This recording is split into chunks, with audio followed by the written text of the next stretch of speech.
16h, Cyrielle Sarah-Cohen.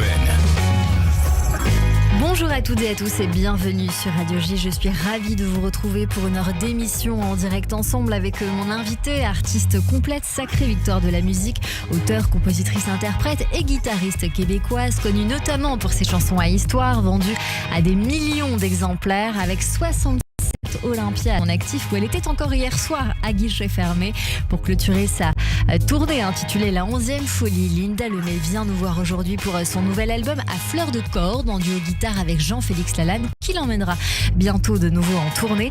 L'occasion comme toujours de redécouvrir notre invité et ce en direct aujourd'hui sur Radio J. 15h-16h, Cyrielle Sarah-Cohen. Radio J. Bonjour Linda Lemay. Bonjour, ça va bien? Ça va, merci. Et vous, je suis ravie de vous retrouver. Moi aussi. Je vous ai demandé comment ça allait. Je vous ai dit, est-ce que ça va pas trop fatiguer? Vous m'avez répondu quelque chose d'extraordinaire il y a quelques minutes. J'ai dit que je suis nourrie par l'énergie du public parce que j'ai reçu des doses d'amour incroyables pendant les 3 soirs à l'Olympia. Mais je pense vraiment, à chaque fois que je suis à l'Olympia, je me dis, ça se peut pas autant d'amour. Puis je pense que là, on a battu des records. Alors oui, je suis fatiguée, le corps est fatigué. Mais je vous dirais que je le sens pas tant que ça parce que c'était vraiment intense. Vous êtes galvanisé par cette énergie assez extraordinaire, on l'imagine bien. Dans cette émission, bien sûr, on va découvrir votre nouvelle actualité au-delà de l'Olympia qui s'est déroulée hier. Mais vous savez, on a toujours envie de savoir qui vous êtes au-delà de ce que vous faites dans cette émission, Linda Lemay. Oui. Alors on va démarrer par le début, toujours le début. Linda Lemay, vous êtes née un 25 juillet, si mes souvenirs sont bons, dans les années 60, à Portneuf, près de Québec, entourée de vos 2 sœurs et de vos parents, Alphonse et Janine. Je crois savoir que vous m'aviez confié autrefois avoir eu une enfance assez paisible avec une famille exemplaire. Oui, c'est totalement vrai. C'était la paix chez nous. Bon, j'ai jamais entendu mon père, comme on dit en bon québécois, pogner les nerfs, c'est-à-dire s'impatienter, lever le ton. Ça n'existait pas chez nous. Donc, j'ai vécu dans le respect, dans l'amour. C'était du gros amour et je pensais que c'était comme ça partout dans le monde, jusqu'à ce qu'à un moment donné, on s'en va à l'école, on fait des rencontres, on va dans d'autres familles, puis on se rend compte que, OK, c'est pas si général que ça, cette espèce de merveilleuse paix dans laquelle j'ai baigné pendant toute mon enfance. Est-ce que du coup, c'est ce qui fait que quelque part, vous avez envie de raconter des histoires que vous n'avez pas forcément vécues, à la recherche de chaque petite information peut-être, ou je ne sais pas, des choses qu'on peut vous raconter sur le quotidien des uns et des autres pour justement susciter cet imaginaire comme ça? Je pense que comme j'ai vécu dans une belle sécurité toute mon enfance, puis que je me suis rendu compte que, il fallait peut-être que je me méfie finalement un petit peu. Il fallait que je me protège quand j'ai décidé de plonger dans le monde. Ça a fait en sorte que lorsque j'écris, j'ai tendance à écrire sur ce qui me fait peur, sur ce qui m'effraie, sur ce que je ne comprends pas bien, pour essayer d'y voir plus clair, puis de continuer d'aimer l'humain à travers justement toutes ces parties sombres. Et donc j'ai une grande, grande curiosité pour l'être humain parce que je me sens loin d'aucune réalité. Je me dis, ça aurait pu être moi si j'étais née dans telle famille, alors j'essaie de comprendre et pour comprendre, je fais de la poésie, je fais de la musique et je trouve qu'il y a de la magie dans tout ça. Puis ça me fait du bien à moi, ça fait du bien à ceux qui écoutent. On va en parler bien sûr dans un instant puisqu'on va notamment évoquer la chanson La fille de Clément qui se rapproche peut-être de ce que vous venez nous dire. Il y a 3 chansons qui m'ont interpellée dans cet album puisqu'il y a des inédits, on en parle dans un instant. Oui. Mais vous venez de nous parler d'une famille assez paisible. Cela fait de vous, du coup, quel genre de petite fille dans cette enfance protégée? J'étais très timide parce qu'on était 3 filles à la maison. J'étais celle du milieu. Il y avait la plus jeune qui faisait rire tout le monde. Il y avait la plus grande qui discutait avec les plus vieux, qui avait son opinion sur tout. Et puis moi, j'avais l'impression d'avoir aucune opinion, de pas être intéressante, d'être transparente. Donc, j'étais très... je me réfugiais dans ma propre bulle et j'étais dans l'observation. Mais j'étais bien. Mais j'aimais ça être à la maison. J'aimais pas être entourée de trop de gens. Je savais pas quoi dire. Je savais pas comment m'intégrer. Et c'est avec les chansons, en fait, que j'ai réussi à sortir de cette bulle. Votre première chanson, vous l'écrivez à l'âge de 9 ans. Oui. Avant cela, vous écrivez toute petite des poésies qui se transformeront plus tard en chansons. Et La première chanson, c'est Papa, es-tu là? Au regard de ce que vous venez de nous dire, est-ce que le fait d'être la petite fille du milieu vous rend invisible et du coup vous fait écrire cela? J'imagine. En fait, cette chanson-là qui s'appelait Papa, es-tu là? Ça parlait justement d'une peur de perdre cette sécurité qui était la mienne, avoir 2 parents extraordinaires qui sont toujours là, qui sont présents, qui sont respectueux et tout ça. La chanson disait « Papa, papa, es-tu là? Maman est malade, elle va bientôt mourir, papa revient. » Tu sais, c'était comme... C'est peur. Oui, c'était vraiment la peur de perdre ma sécurité. Donc... mais en même temps, c'était un défi que je me lançais un matin. Je savais pas qu'un jour, j'allais écrire des chansons. Je me connaissais aucun talent lorsque j'étais plus jeune, à l'école primaire, secondaire et tout ça. Aucun talent de chanteuse. Donc, cette idée-là d'écrire une chanson, je l'ai eue avec ma sœur Diane, qui est ma grande complice, avec qui je travaille d'ailleurs encore aujourd'hui. Et on a décidé, on fait une chanson, juste pour le plaisir. Et ça a donné cette chanson-là qui annonçait très bien ce qui allait venir par la suite. À l'adolescence, votre passion pour l'écriture va s'amplifier. Vous rêvez d'écrire un roman. Oui. Mais à 17 ans, vous allez recevoir un cadeau précieux, une guitare. Et là, c'est le coup de foudre. C'est là que vous allez vous découvrir chanteuse. Oui. Et très vite, finalement, on va croire en vous. Oui, c'est arrivé rapidement. Puis je vous dirais qu'on parle souvent de mes parents parce qu'ils sont déterminants dans toute mon histoire. Encore aujourd'hui, ma maman qui est toujours présente, mon père qui l'est aussi de là-haut avec sa belle énergie. J'ai commencé à écrire des chansons donc avec cette première guitare. Ça a été comme waouh, aussitôt que j'apprenais 2 accords, j'écrivais 10 chansons, j'apprenais un autre accord, je réécrivais encore 10 nouvelles chansons. C'était comme une découverte pour moi, une façon de m'exprimer, une façon de communiquer. Et mes parents donc m'entendait répéter dans le sous-sol à la maison, puis ils se disaient non, mais ça se peut pas qu'un tel talent reste dans notre sous-sol. Alors ma mère m'avait offert de remplir des papiers pour m'inscrire à des concours et tout est allé très très vite. J'ai remporté le festival de la chanson de Granby, qui est un gros festival de chansons chez nous, et ça a été le début de ma carrière. Il y avait cette chanson La Veilleuse justement qui va vous permettre de fouler une première scène en France. C'est à ce moment-là que vous vous dites quand même que c'est sérieux. C'est-à-dire que votre mère va devenir votre manager. Elle va vous pousser en vous inscrivant à des concours comme vous venez de nous l'indiquer. Mais est-ce que vous pensez que quelque part vous en seriez là si votre mère ne vous avait pas autant encouragé parce que vous faites ces concours grâce à elle quelque part? Elle vous pousse. C'est dur à dire. Je suis sûre que cette voix-là de mes parents qui me disait c'est vrai que t'as pas une grosse voix, mais quand tu chantes, il y a une émotion qui passe. De se faire dire des mots comme ça qui nous habitent pour le restant de nos jours, ça fait en sorte que le parcours est sûrement plus facile, que les choses débloquent plus rapidement. Je pense que ma passion, je l'aurais eue de toute façon, mais est-ce que les embûches auraient été plus nombreuses? Peut-être. C'est comme de rencontrer Charles Aznavour, que c'est une chance dans une vie de faire les bonnes rencontres au bon moment. C'est sûr que ça ouvre des portes plus rapidement. Ensuite, est-ce que ça se serait passé quand même? Peut-être, mais moi, j'ai l'impression que ça aurait pu être beaucoup plus difficile si je n'avais pas eu cette chance d'avoir des bons parents puis d'avoir fait des belles rencontres. Des belles rencontres, parce que parmi votre public, il y a Charles Trenet et notamment Charles Aznavour, qui vous avait d'ailleurs félicité, il fut un temps. Ouais. Il disait de vous que vous aviez une performance et une plume solide. Il vous a aidé à sa manière. Charles Aznavour ou Charles Trenet? Charles Aznavour. Oui, Charles Aznavour, parce que je l'ai rencontré lors d'un hommage à Charles Trenet. C'était à Montreux. Et il y avait Charles Aznavour qui était au premier rang.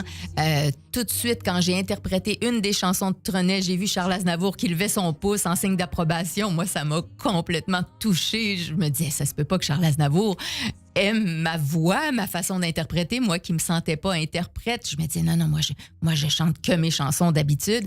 Alors j'ai chanté effectivement une de mes chansons ce soir-là. Charles Aznavour est tombé en amour avec ma façon d'écrire. Alors ça a été le plus bel encouragement que je pouvais recevoir. Un grand maître de la chanson qui trouve que j'écrivais bien et qui le dit à tout le monde. C'est incroyable. Donc oui, il a fait énormément pour moi. Il a été d'une générosité extraordinaire. J'arrive pas à croire encore aujourd'hui que j'ai eu la chance d'avoir ce cette sorte d'amitié-là avec ce grand monsieur de la chanson. Qui était de toute évidence touché par mes chansons, alors que moi, je suis complètement éblouie par les siennes, comme tout le monde d'ailleurs. Est-ce que vous direz que la France vous a appris à vous découvrir sur scène, Linda Lemay? Oui, peut-être par sa façon d'être enthousiaste et de savoir nous le démontrer. J'ai une belle carrière au Québec, évidemment, un beau public aussi qui est plein d'amour et qui croit en moi. Mais quand je suis débarquée pour le premier spectacle en 1990, c'était à Saint-Malo et que j'ai chanté donc une suite de chansons. J'étais en première partie de Claude Léveillé, mais je me rappellerai toute ma vie de cette semaine-là que j'ai passée à Saint-Malo, insouciante totalement. J'avais aucune preuve. J'étais une parfaite inconnue et j'allais m'amuser tout simplement. J'avais aucune attente. Et puis tout à coup, je rencontre le public français, donc c'était une première pour moi. Et là, le public, en bon québécois, capote. Le public est ému, le public rit fort, le public tape dans les estrades, là, et avec les pieds, crie fort. Et là, je me rends compte, OK, mais j'ai vraiment un public qui m'attend en France. Et c'est là que j'ai compris qu'il y avait de l'espoir pour moi dans ce beau pays qui est le vôtre. Et dans ce métier, la machine va démarrer pour faire naître au total plus de 20 albums aujourd'hui. Du premier, Nos rêves, à votre nouvel album à fleur de corde, en duo guitare avec Jean-Félix Lalanne, et dont nous parlerons dans un instant. Oui. Mais vos succès, on les connaît tous. Il y a Le Centenaire, Le plus fort c'est mon père, La visite, Allô c'est moi, Pas de mots, Une mère, évidemment on ne pourra jamais tout dire, Linda Lemay. Vous êtes une femme de parole, puisque vous vous êtes lancé un défi, il y a cela 8 ans, que vous avez relevé avec ce projet fou qui s'intitule « Il était 11 fois ». Oui, dites-nous. Je me suis levée un matin, c'était pas longtemps après le départ de mon papa, le décès de mon papa, et je pense que c'est ça qui a été le point de départ de cette idée folle de tout faire maintenant ce que j'avais envie de faire parce que la vie peut basculer à tout moment. Je pense que c'est pour ça que j'avais un sentiment d'urgence et j'ai décidé de créer 11 albums de 11 chansons sur 11 thématiques qui me tenaient à cœur. Et je me disais, c'est plus grand que nature, mais je crois en l'impossible. J'avais envie de croire en l'impossible. Donc, j'ai la foi, je veux croire que mon père est toujours là et je le ressens profondément. Et je me suis dit, si j'ai cette idée-là et que je suis capable de visualiser quelque chose comme 11 albums de 11 chansons, ben c'est que ça va exister. Et je crois vraiment à ça. Et ben ça s'est concrétisé tout ça avec l'aide de mes complices musiciens, avec l'aide de mon équipe qui a été un petit peu épuisée dans le parcours parce que c'est trop gros pour être vrai. Et pourtant, on s'est prouvé à tous que c'était faisable quand on y croit. Je crois que vous avez donné le coup d'envoi un 11 novembre. Si mes souvenirs sont bons. Le 11 2020, ça, c'était la date de départ. On entamait la pandémie et je me suis dit non, mais on change pas la date. C'est trop important pour moi. 11, c'était le chiffre qui allait me porter chance. Et tout ça, c'est concrétisé avec ces 11 albums accompagnés d'une tournée de spectacles. Et on vient de clore tout ça avec la 11e folie. Donc, c'est gros, là, ce qu'on a fêté à l'Olympia hier, c'est immense. 67e Olympia hier, 3 dates consécutives. C'est votre maison de cœur, l'Olympia. Oui, mais moi, je suis fidèle aux endroits que j'aime, aux gens que j'aime aussi. Donc, quand je suis bien entourée, par exemple, en tournée, là, j'ai des beaux complices musiciens. Tout de suite, je sais que ces complices musiciens-là avec qui je vis plein de belles choses, ben, ils vont revenir dans ma vie. Ce sont des gens que je vais côtoyer pour le reste de mes jours.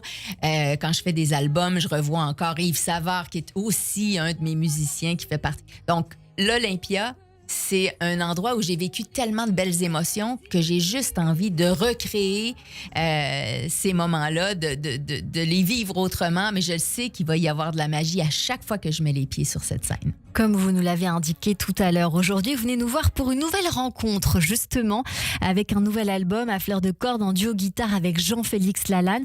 Comment s'est fait ce duo et cet album ensemble?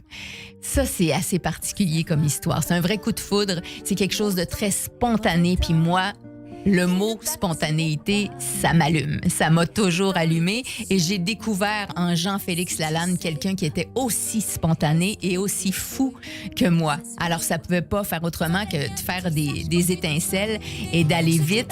Il m'a invité pour un festival à Courseulles. Et donc, j'ai accepté l'invitation parce que déjà, moi, je connaissais son frère, Francis Lalanne, avec des chansons qui ont guidé ma plume à mes tout débuts. Et je connaissais donc la guitare de Jean-Félix pour avoir écouté des albums de Francis. Et en acceptant l'invitation, donc pour son spectacle, il est venu répéter à la maison. On n'avait même pas encore commencé la répétition qu'on s'est parlé d'un possible album ensemble. On a échangé des regards et on savait qu'il y avait une complicité. Le lendemain de notre première répétition ensemble, on était en studio avec Yves Savard, justement, dont je parlais tout à l'heure. En studio au Québec, on a enregistré 9 chansons. Évidemment qu'on a un petit peu retravaillé par la suite, mais en gros, l'émotion était là. On a attrapé la magie des premières fois où on joue ensemble et ça, c'est très fort. Ça s'est fait très vite et cette rencontre devait arriver, Linda Lemay. C'est comme ça que vous voyez les choses. C'était un petit peu une destinée parce que il vous avait aussi dans le radar, j'ai envie de dire, parce qu'il vous avait vu à l'Olympia. Il vous avait trouvé incroyable, autant au niveau de votre charisme du chant que de vos mots.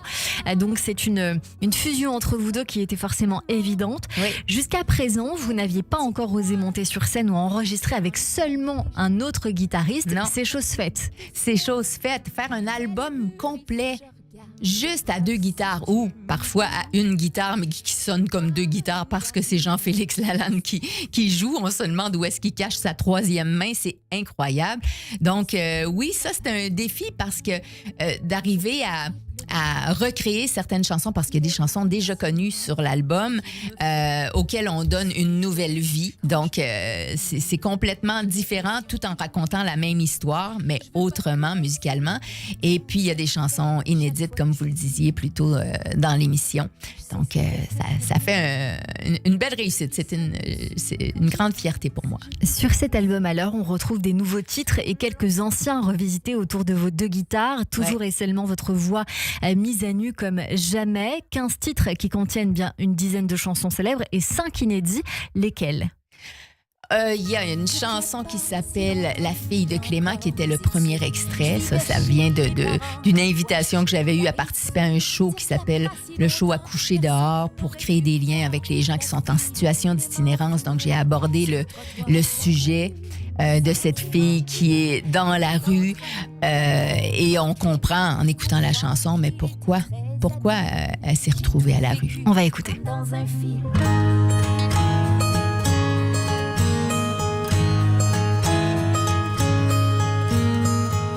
Je vois bien ce qu'ils se disent quand je cogne à leur vitre avec mes yeux qui luisent et le verre que j'agite. Ils s'en foutent que j'ai froid, ils secouent leur petite tête. Ils font signe qu'ils l'ont pas, le 5 piastres que je leur quête.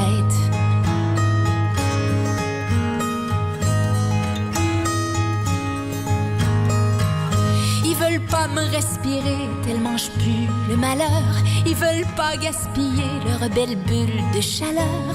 Et quand le feu tourne au vert, je reste là à -20 coin Sherbrooke, Saint-Hubert, au pays des humains. J'ai les rêves engourdis, puis je veux pas qu'ils se réveillent. Ça fait mal en maudit, des souvenirs qui dégèlent. Je vais de refuge en abri, de seringue en bouteille. J'ai le cœur noir et transi comme le bout de mes orteils. Voilà pour l'extrait de ce single déjà dévoilé, La fille de Clément. C'est une histoire très dure, Linda Lemay. Oui, parce que non seulement il est question de cette situation d'itinérance et on comprend que c'est pas un choix d'être à la rue, évidemment. Il y a toujours des raisons derrière ça, des situations malheureuses. Et dans ce cas-ci, on découvre qu'il est question d'inceste. Alors oui, ce sont des sujets bien délicats que j'aborde sur cet album-là, dans certains titres. Vos chansons, c'est des scénarios déchirants, aux chansons aussi à l'humour délirant. Vous balayez tous les registres avec un style assez unique qui est à mon sens celui de poétesse, slameuse, chanteuse. Cela fait votre succès. Évidemment, vos chansons sont des voyages dans une histoire, ça c'est personnel, comme du temps que l'on congèle, si je puis dire. Oui, ça c'est la chanson Flocon, où est-ce que je décris c'est quoi une chanson pour moi. Donc Flocon, c'est une chanson qui fait du bien sur l'album. Une belle respiration. On va écouter un medley de ces inédits. Vécu comme dans un film, même qu'au début de notre idylle, j'ai initié les gestes intimes. Je n'étais pas comme les autres filles, j'étais plus mature et plus coquine. Voici mon nouveau-né, avouez qu'il est mignon. C'est le docteur Pichet qui me l'a mis au monde. Il est tellement parfait, on dirait de la fiction. L'accouchement a duré 3 heures et 3 secondes. Il est même pas plissé, tout juste un petit peu bleu. On pourrait pas deviner qu'il vient de mes aïeux.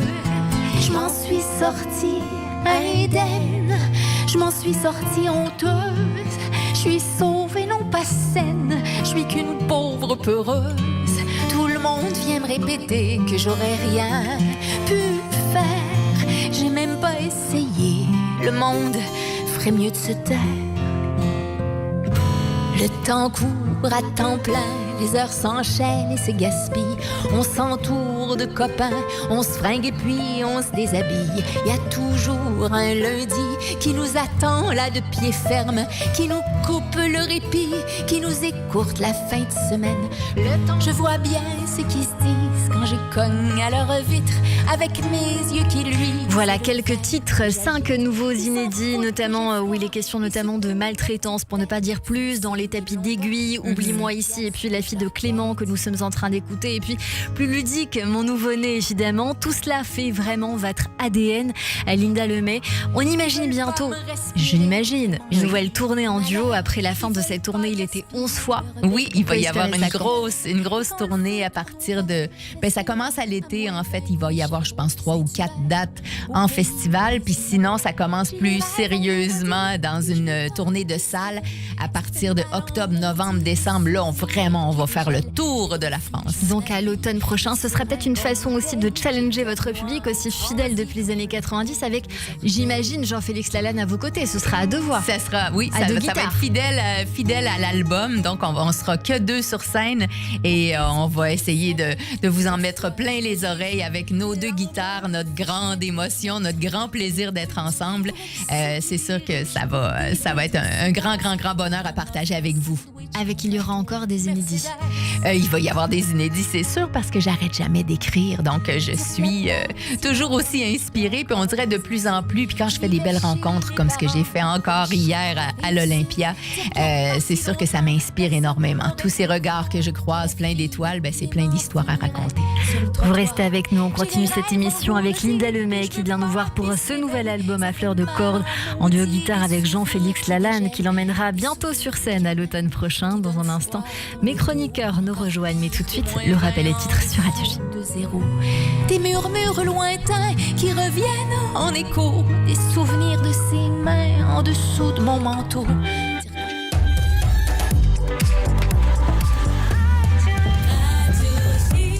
15h30 sur Radio J. Bonjour et bienvenue. Tout de suite, le rappel des titres avec Nina Alouche.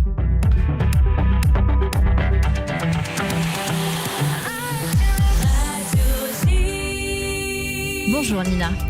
Bonjour Cyrielle, bonjour à toutes et à tous. À la une de l'actualité, pour la première fois depuis des décennies, TSAL crée une nouvelle division de combat, la 38e division, composée des unités d'entraînement des forces terrestres. Cette initiative marque la première création d'une division de manœuvre terrestre depuis les années 1970, alors que TSAL n'avait jusque-là créé que des divisions régionales ou fusionné des divisions existantes. Les ambassadeurs allemands à Jérusalem et Ramallah ont critiqué la nouvelle politique israélienne en Judée et Samarie, la qualifiant d'obstacle à la solution à 2 États. Le cabinet de sécurité israélien a approuvé dimanche des mesures permettant aux Israéliens d'acheter des terres privées et de transférer certaines fonctions administratives sous contrôle de Jérusalem. Ces mesures ont également été condamnées par l'autorité palestinienne, le Hamas, le monde arabe et musulman, l'Union européenne et l'ONU. Les États-Unis se sont montrés plus prudents, réaffirmant leur opposition à l'annexion sans critiquer directement ces nouvelles mesures. L'Indonésie envisagerait d'envoyer jusqu'à 8000 soldats pour une mission de maintien de la paix à Gaza. Le projet, encore à un stade préliminaire, a été confirmé par le chef d'état-major de l'armée indonésienne. Le nombre exact de soldats et le calendrier d'un éventuel déploiement n'ont pas encore été arrêtés. Le Premier ministre Benjamin Netanyahou et le président américain Donald Trump se rencontreront demain à la Maison-Blanche à 11h heure locale. Avant de partir pour les États-Unis, Benjamin Netanyahou a déclaré qu'il allait présenter à Donald Trump, je cite, nos principes concernant les négociations avec l'Iran. Selon lui, ces principes sont importants pour Israël et pour tous les pays qui cherchent la paix et la sécurité. Enfin, en France, le ministre de l'Intérieur, Laurent Nunez, a saisi la justice hier après la diffusion de messages antisémites sur le réseau social X, dont l'un publié par le compte Alain Soral officiel. Dans ce message, Alain Soral détourne l'affaire Epstein pour reprendre des thèses complotistes évoquant l'existence d'une prétendue mafia juive au sommet du monde occidental. Et merci beaucoup Nina Alouche, on vous retrouve à 16h pour le journal complet. Tout de suite une très courte pause et c'est la suite de notre émission avec Linda Lemay et mes chroniqueurs sur Radio J. Radio J, le 6-9, Ilana Ferradian. Bonjour, c'est David Revaud-Dallon. Retrouvez-moi tous les jours, du lundi au jeudi à 7h45 pour l'interview politique de Radio J. France, gouvernement, assemblée, campagne électorale, Israël, international. Chaque matin, un invité politique pour comprendre les grands enjeux contemporains à 7h45 dans le 6-9 uniquement sur Radio J. Radio J. Radio J. Vous écoutez Radio J à Paris sur 94.8 en DAB+, et sur notre appli Radio J. Radio J. Radio J. 15h, 16h. Cyrielle Sarah-Cohen. De retour sur l'antenne de Radio J. Merci de passer votre après-midi avec nous jusqu'à 16h avec mon invité aujourd'hui, Linda Lemay, qui vient nous voir pour ce nouvel album intitulé À fleur de corde en duo guitare avec Jean-Félix Lalanne. Et puis, je ne l'ai pas évoqué il y a un instant, mais il faut dire quand même, Linda Lemay, que vous avez poussé Jean-Félix Lalanne, en l'occurrence auteur de chansons pour Lara Fabian, Georges Moustaki ou encore Chemène Badi, à pousser la chansonnette pour la première fois. Oui, je suis fière de ça. On va écouter un petit peu. Qui êtes-vous, moi, c'est papa. Vous me rappelez votre mère dans ce que j'aime et ce que je n'aime pas, ce que je n'aime pas. Alors c'est une chanson sur l'enfance, sur sa fille. Exactement. Racontez-nous comment cette chanson est née, comment vous en avez discuté entre vous. En fait, c'est qu'on est allé faire un petit spectacle à la fin de nos répètes pour le Festival de Courseulles. Et quand on avait du temps en loge ensemble, il y avait la guitare qui était là. Et je me suis informée à savoir s'il écrivait des chansons. Et là, il m'a dit un petit peu tout ce qu'il écrivait pour d'autres. Puis j'ai dit, ouais, mais toi, est-ce que t'en as? Oui, mais... Puis là, il était là comme pas convaincu. Je suis pas vraiment chanteur, je mets pas ça de l'avant. Ben OK, mais pour moi, tu pourrais peut-être la chanter. Il s'est mis à chanter cette chanson-là. Et là, j'avais les larmes aux yeux, je trouvais ça trop touchant. J'ai dit, mais on pourrait la mettre sur l'album. Pourquoi on la mettrait pas sur l'album? Allons-y, soyons fous. Alors, c'est vraiment comme ça qu'on a conçu cet album-là, tout en spontanéité et en amour aussi. On voulait y mettre plein d'amour. Ouais, c'est un beau geste que vous faites pour Jean-Félix Lalanne, Linda Lemay. Est-ce qu'on peut conclure en disant que vous vous êtes poussés à vous dépasser un peu tous les deux? Oui, je pense que c'est ça. Mutuellement, on s'est lancé des beaux défis, mais on n'avançait pas du tout dans la peur. On y croyait tous les deux, puis on était dans le plaisir. On n'était pas à la recherche de perfection, on était à la recherche d'émotion, puis on savait qu'on avait ça en nous. Linda Lemay, est-ce que vous aimez le théâtre? Ben oui, j'aime le théâtre, mais j'en vois très peu, cependant. Eh ben, on vous y emmène tout de suite. D'accord. Avec Hélène Kuttner. Et mes acclamations, mon enthousiasme, viva notre bienfaiteur! Olé! Olé! Olé! Bonjour Bonjour Hélène. Bonjour Cyrielle, bonjour Linda Bonjour. et bonjour à toutes et à tous. Alors chère Linda, d'abord je suis très honorée par votre présence dans ce studio et surtout très sensible à ce que vous transmettez dans vos chansons parce que vous parvenez à lier l'intime et le partage, la gravité et la joie de vivre en nous racontant des histoires de vie qui nous touchent à plein d'endroits différents. Alors justement, pour ma chronique théâtre, j'avais envie de vous faire partager un spectacle qui évoque aussi des histoires de vie qui m'a bien chahuté. Le spectacle s'appelle Notre histoire se répète. Il est écrit et joué par un couple d'artistes qui forment aussi un couple dans la vie, Yana Klein et Stéphane Choukroun. Notre histoire se répète raconte la tentative de Yana et de Stéphane, une Allemande et un Juif séfarade, de prolonger un spectacle créé en 2020 et qui racontait leur relation amoureuse et les difficultés de leur vie de couple mixte traversés par les fracas du XXe siècle et notamment la Shoah. Alors, depuis 2020, de nouveaux démons ont ressurgi, surtout depuis le 7 octobre, comme vous le savez, 2023, celui de l'antisémitisme et de la réinterprétation de l'histoire. Comment survivre, comment communiquer, comment élever des enfants, s'aimer, garder ses amis, leur parler, dans un monde qui nous enjoint à rentrer dans des cases, à obéir à des dictates. Et le spectacle commence d'ailleurs par le doute de Yana, devant le décor recouvert de drap blanc. Que faire maintenant ? Stéphane, lui, il est plus pragmatique. Il a branché 2 intelligences artificielles, Alexia et Siri, mémoire de leur précédent spectacle, qui leur indique précisément la marche à suivre, ce qu'il faut faire pour le 2e épisode. Du coup, Yana explose, s'énerve et décide de passer ses nerfs sur un tapis de course électrique. Alors comment ce couple mixte parvient à résister au conflit du réel, Hélène ? C'est toute la question, Cyrielle. C'est difficile parce que ce spectacle, justement, nous fait explorer toute la question, toutes les complexités de ce sujet. On apprend ainsi que Yana Klein est issue d'une famille allemande et d'une famille tchèque, mais non juive. L'un de ses grands-pères était nazi durant la Seconde Guerre mondiale et l'autre tchèque et tzigane, résistant et déporté à Auschwitz. Vous allez me dire, quelle famille, quelle histoire. Non mais c'est dingue. Ces 2 héritages sont comme 2 réalités qui s'affrontent perpétuellement pour Yana. Stéphane raconte qu'il l'a rencontrée dans un café au Festival d'Avignon en pensant qu'elle était juive polonaise. Yana, elle nous fait voyager avec des petites figurines dans une scène poignante à Prague où la majorité de la communauté juive a péri sur les traces du golem, cette créature de glaise destinée à réparer le monde. Tikkun Olam, mais qui peut aussi tuer quand elle n'est pas contrôlée par les hommes. Stéphane, lui, revendique sa double appartenance, l'Algérie et la Tunisie, des communautés juives qui ont dû rapidement s'exiler en France. On ne sait jamais, dit-il, de quel côté tombe la tartine.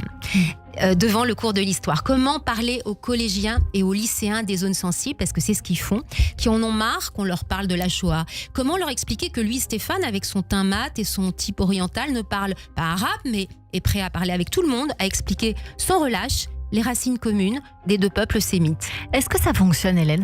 Oui, Cyrielle, car cette création, justement, elle est porteuse de toutes les expériences et de toutes les complexités. Yana et Stéphane, que l'on voit commencer chaque journée avec leur café, s'attellent en fait à réparer le monde. C'est un peu ce que vous faites, Linda. Beau. Et c'est un vaste programme parce que c'est pas facile, ils se disputent, surtout quand Stéphane décide, comme Charlie Chaplin, de se coller une fausse moustache et une mèche noire en carton pour figurer le pantin d'Adolf Hitler. Et en réponse, Yana décide d'apprendre le tchèque et de revisiter tous les documents allemands, des chiffres, des villes qui ont attesté la déportation de son grand-père. Dans une scène comique et grotesque à la fois, elle enfile la robe noire et la perruque blonde de sa grand-mère allemande à la façon d'une actrice de cabaret berlinois pour vanter comme si de rien n'était la réussite éclatante de l'industrie allemande, la beauté de ses sommets alpins et de ses forêts en buvant du schnapps. Et c'est toute la réussite de ce spectacle singulier qui mêle l'émotion et le rire, l'intime et le politique et qui fait aussi du couple de Yana et de Stéphane un perpétuel combat pour la vie nourri par la tolérance et l'acceptation de l'autre avec nos différences. À la fin, on les voit danser le slow amoureusement sur la chanson de Joe Dassin et si tu n'existais pas, dis-moi pourquoi j'existerais. C'est poignant. Ça a l'air magnifique. Beau. Notre histoire, entre parenthèses, se répète. C'est au Théâtre de la Concorde jusqu'au 14 février. Il faut se dépêcher. Puis après, ce sera à Cachan en mars. Bon, Cachan, c'est pas très loin. C'est pas très loin. On peut se déplacer si on a la voiture. Absolument. Merci beaucoup, Hélène Kuttner. Alors en parallèle, ça m'a fait penser, je ne sais pas pourquoi, au livre C d'Amanda Sters. Je ne sais pas si vous l'avez lu, mais vous me direz. Pour nos auditeurs, peut-être qu'ils vont y voir un petit parallèle, pas surtout évidemment, mais il y a un petit truc. Merci beaucoup Hélène Kuttner. Tout de suite, c'est le billet du jour avec Ariel Efraimi. Le billet du jour.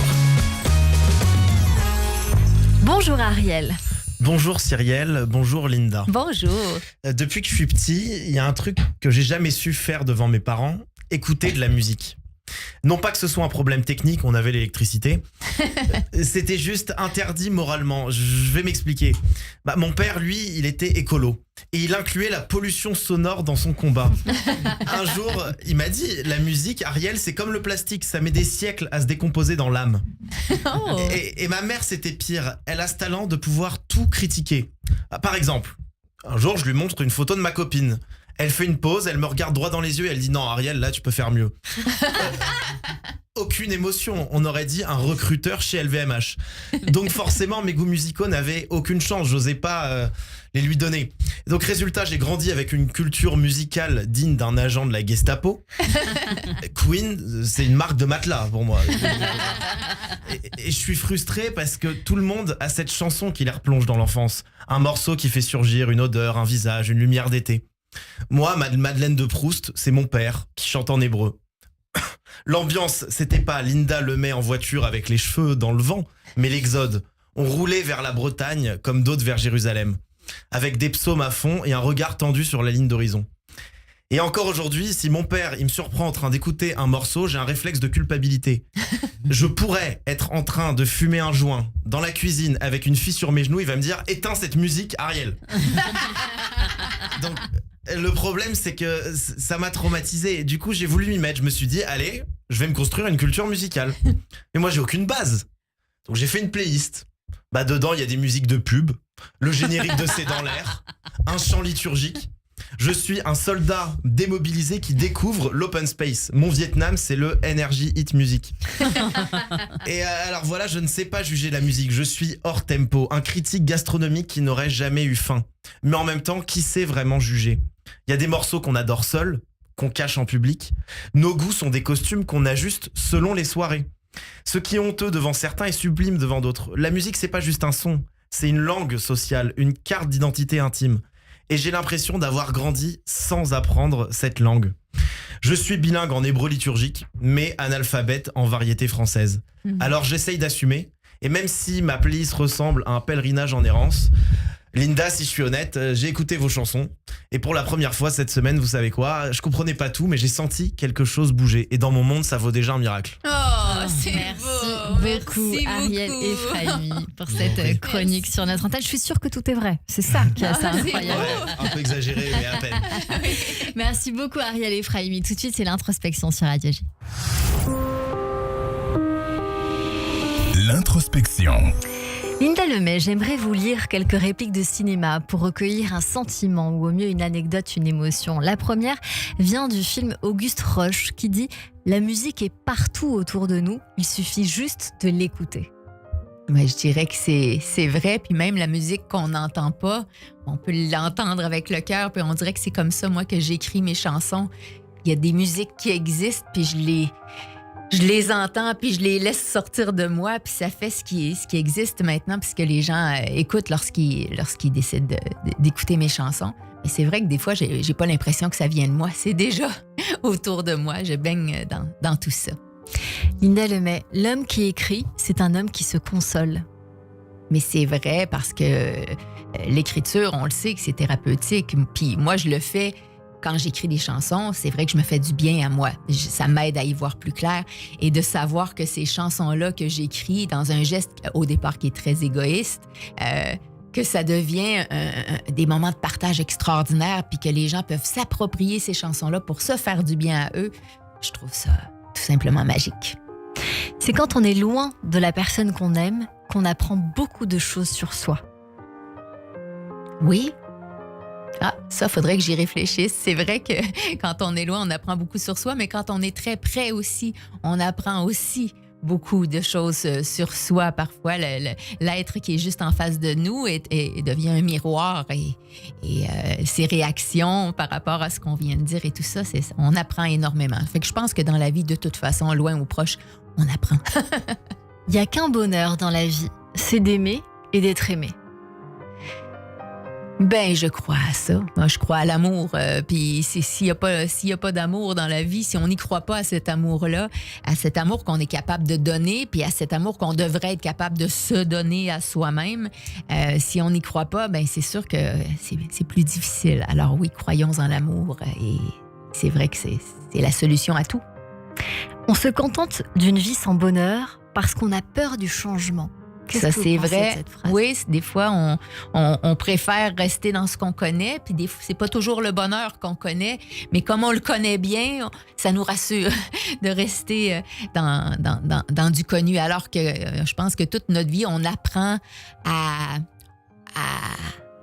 embrasser le changement, puisque la vie, c'est que ça. Hier, il y a un chroniqueur musical qui s'appelle Fabien Martin et que j'embrasse, qui m'a dit: tu devrais mettre cette phrase. Alors je vais vous la dire. Oui. C'est dans La femme la plus riche du monde, sur la vie de Liliane Bettencourt. Dieu aime les fins heureuses. Si c'est pas heureux, c'est que c'est pas la fin. Oh, j'aime ça. Moi, je suis tellement pro-fin heureuse dans tous les films que je regarde. Moi, je veux au moins qu'il y ait un rebondissement, puis qu'à un moment donné, on ait une note d'espoir. Au moins, donnez-nous de l'espoir. Donc, effectivement, je crois. Ben, moi, je crois pas à la fin, en général. Fait que je crois pas que quoi que ce soit finisse. Donc il y a toujours un après. Il y a toujours un après. Peut-être. Voilà, c'est pour ça que souvent, papa, ben j'en fais probablement encore le deuil, mais je le sens pas que je fais un deuil parce que son énergie est vraiment là, présente, et je la ressens. Donc je crois aux énergies, puis l'énergie, c'est éternel. C'est marrant peut-être pas le mot, mais c'est incroyable que vous nous disiez ça, Linda Lemay, parce que la première chanson que vous avez écrite, c'est Papa, es-tu là? Et il est là. Et c'est pour ça que j'ai pas peur. Je suis toujours aussi autant en sécurité que lorsque j'étais petite, puis peut-être encore plus parce que de là où est-ce qu'il est, il est encore le plus fort, plus que jamais. Le plus fort, c'est mon père. Linda Lemay, tout de suite, c'est votre portrait sur Radio J. Le portrait psychologique. Radio J. Radio J.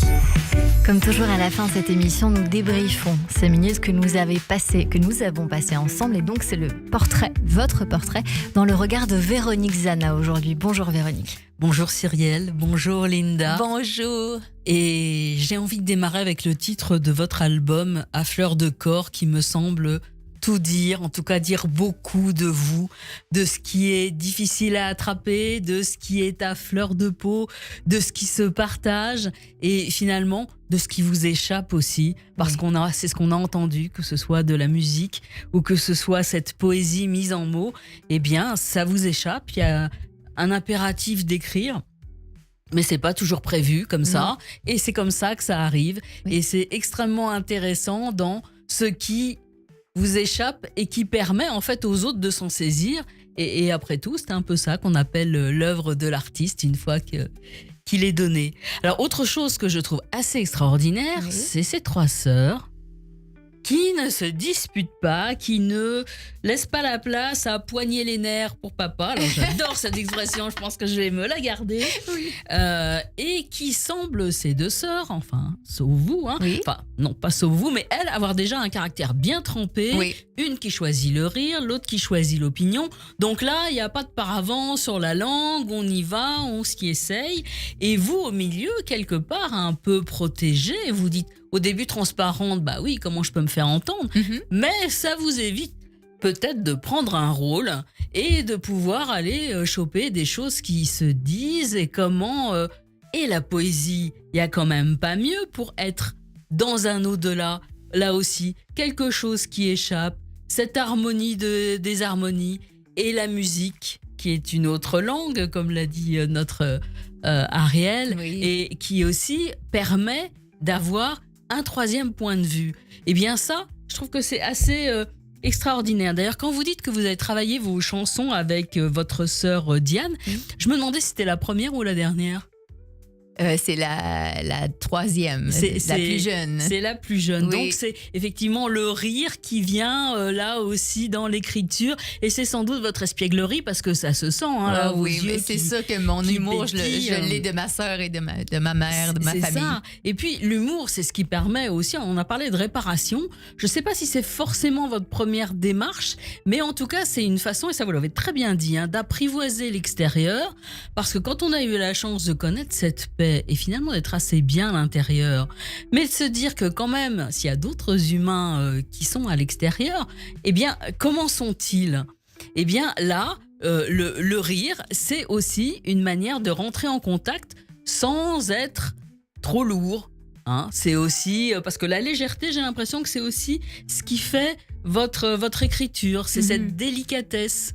Et c'est extrêmement important aussi, et pour préserver vos peurs, et pour laisser à l'autre la possibilité d'avancer un peu vers vous. Oui. Et à quel point vous êtes sensible par l'amour, par l'énergie produite. Et autre chose qui vient régulièrement dans ce que vous nous avez dit, c'est « ça se peut pas ». Alors ça, j'aime bien ce côté, j'y crois pas, c'est là, mais c'est fou, et il y a tellement à donner et tellement à partager. Et c'est ce qui vient dire aussi votre côté humble. En fait, vous n'êtes pas la star system, Non. vous êtes là, j'ai des choses à donner, tiens, si ça prenait ça, et ça revient en face. Et autre chose aussi qui vous anime, c'est la magie. Parce que finalement, tout ça, ça vous échappe tellement, c'est déjà pas dans vos mains qu'il y a quelque chose de magique et un petit peu de cette poudre de la fée Clochette qui fait que, waouh, quelque chose se passe. C'est vrai. Et c'est assez extraordinaire. Et les rencontres, certes, vous en avez fait des belles rencontres. Oh oui. Mais surtout, vous avez su en faire quelque chose. Parce que c'est pas juste des gens qui passent. C'est, vous voyez Jean-Félix Lalanne et vous savez d'avance que vous allez faire un truc avec lui. Oui. Et parfois, comme ça, la complicité, les engagements, il y a quelque chose de l'autre qui vient vous parler et qu'on lâche pas. Et donc, finalement, vous faites famille, vous faites tribu, et je crois que la solitude n'est pas forcément quelque chose que vous connaissez, peut-être dans la phase d'écriture, mais vous avez vraiment ces gens autour de vous qui comptent, Oui. qui sont précieux et avec qui vous échangez énormément. Alors, j'aime beaucoup aussi ce côté du chiffre miroir, là, le 11-11. Oui. Mais là aussi, ça vient encore dans ça se peut pas, je donne, je reçois. Il y a quelque chose là qui fait je veux surtout pas passer à côté de cet échange. Alors, la spontanéité, c'est aussi quelque chose que vous avez ramené régulièrement. Oui. Ce qui vient bien dire aussi chez vous que les choses ne sont pas fabriquées, ne sont pas calculées. Non. Ça s'attrape, c'est là, tiens, si on le partage et si on en faisait quelque chose. Et d'ailleurs, l'énergie que vous citez si souvent, ça ne se stocke pas, l'énergie. C'est ça. Et donc, vous nous la tissez et vous nous emmenez au travers de votre façon de voir, que ce soit sur des sujets sérieux, parce que vous ne passez pas à côté des problèmes de la rue, et la sensibilité vous permet de capter aussi cet écart. Et pour être dans l'espoir, il faut pouvoir entendre le désespoir. Et voilà. Et là, c'est ce que vous avez attrapé, y compris sur l'inceste, mais qui n'empêche pas de faire une petite chanson sur un flocon qui fait du bien. Parce que autant tout s'accorder dans cette vie, tant qu'on est là, même si elle n'a pas de fin, eh bien, élargissons le présent. Et ça, c'est quelque chose vraiment d'important. Donc, voilà, l'amour, la générosité, la spontanéité, c'est quelque chose qui fait partie de vous et que vous tissez. Et on pourrait se demander aujourd'hui ce qu'on a appris de vous sur Radio J. Eh bien, en tout cas, ce qu'on a appris, c'est qu'il y a un vrai espace dans le milieu d'une fratrie. Donc, il ne faut pas avoir peur d'être celui du milieu. Ça peut apporter énormément de choses. Et ça, je trouve que ça peut être rassurant Oui, pour c'est vrai. certains enfants. Que mettre sa peur de l'extérieur au service de la poésie qui rapproche et de la musique, eh bien voilà quelque chose d'intéressant. Donc la peur a une utilité et peut se transformer. Vive l'humain. Et il y a donc une troisième voie. Alors je voulais choisir entre le E et le X parce que vous avez la chance d'avoir les deux. Et le rire, les opinions, ça peut donner une grande liberté quand c'est tissé avec cette poésie. Raconter le monde Et les dessiner, c'est aussi une façon de ne jamais perdre l'espoir. Et que cet amour, c'est finalement cette vraie valeur d'échange d'énergie. Et merci pour ça. Oh, merci tellement, c'est beau, merci. Merci beaucoup Véronique Zana. C'est notre psychanalyste que l'on retrouve tous les mardis et tous les mercredis sur Radio J. À demain. Merci. Radio J. Cyrielle Sarah Cohen. Je vois bien ce qui se disent quand je cogne à leur vitre avec mes yeux qui luisent et le verre que j'agite. C'est la fin de cette émission avec vous, Linda Lemay. Vous êtes venue nous voir pour votre nouvel album à fleur de cordes en duo guitare avec Jean-Félix Lalanne qui vous emmènera bientôt sur scène cet été pour quelques petits festivals et à l'automne prochain. Merci beaucoup d'être venu nous voir. Merci pour cet accueil, c'était plein d'amour et on parlait d'énergie, plein de belles énergies, alors merci pour tous. Merci à vous d'être venu nous voir, Linda Lemay. À très vite sur Radio J, à la réalisation audio et vidéo aujourd'hui Benjamin Arnaud. Merci à toutes et à tous de nous avoir suivis. Rendez-vous demain dès 15h avec Thomas Dansbourg, véritable phénomène pour son livre Te changer toi peut tout changer aux éditions HarperCollins. Dans un instant, c'est la suite de votre journée avec le Club Imo présenté par Marc Ezrati. Et dans un instant, ce sera le journal sur Radio J. En attendant, belle écoute. À demain.